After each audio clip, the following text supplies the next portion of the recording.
the SEC Crypto Roundtable. David, could you line this one up for us? All right, yeah. So this is this just happened recently. Okay, so the first ever SEC Crypto Roundtable. Can't believe it's like the first one, of course, because the SEC thought crypto was kryptonite, so they didn't really mess with it. But here we are, new world. The SEC, the U.S. Securities and Exchange Commission, hosted its first crypto roundtable. It featured 11 legal experts who were there to discuss securities laws and crypto. Acting Chairman Mark Uyeda and SEC Commissioners Hester Peirce and Carolyn Crenshaw delivered statements before the panel spoke. And then Troy Paredes, founder of Paredes Strategies, moderated the panel of 11 legal experts on the intersection of crypto and securities regulation. And the panel talked for 4 hours. Good Lord. So it was quite interesting, apparently. So immediately from the opening remarks, it was clear that there was division amongst the participants who were pro-crypto or anti-crypto. Uyeda and Hester Peirce struck optimistic tones and were more lighthearted, while Carolyn Crenshaw, who was a Biden appointee, was kind of dire and apocalyptic, warning against changing laws to accommodate crypto. And that was just the opening.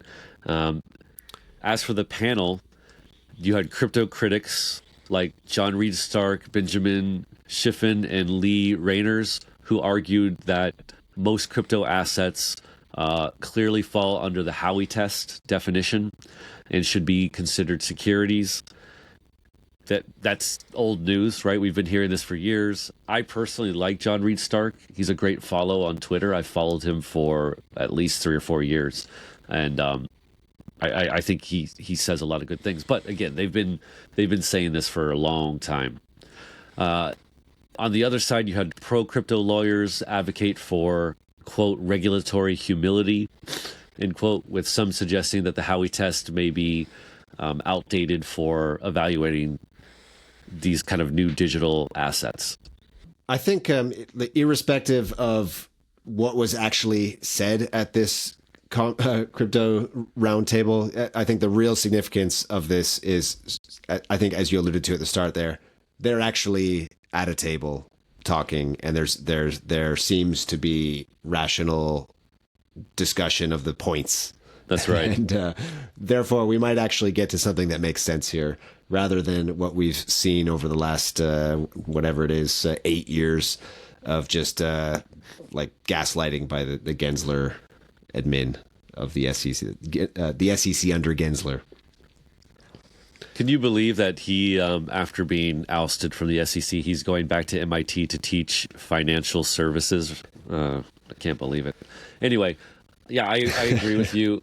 I agree with you completely. And just the fact that you're getting legal experts who are not SEC commissioners to go out in public to debate whether it is a security or not, and not have this like closed door behind, without any kind of public oversight or view into their process, is a breath of fresh air. And it's for kind of law or financial nerds, it's quite interesting to see, to hear some of this argumentation,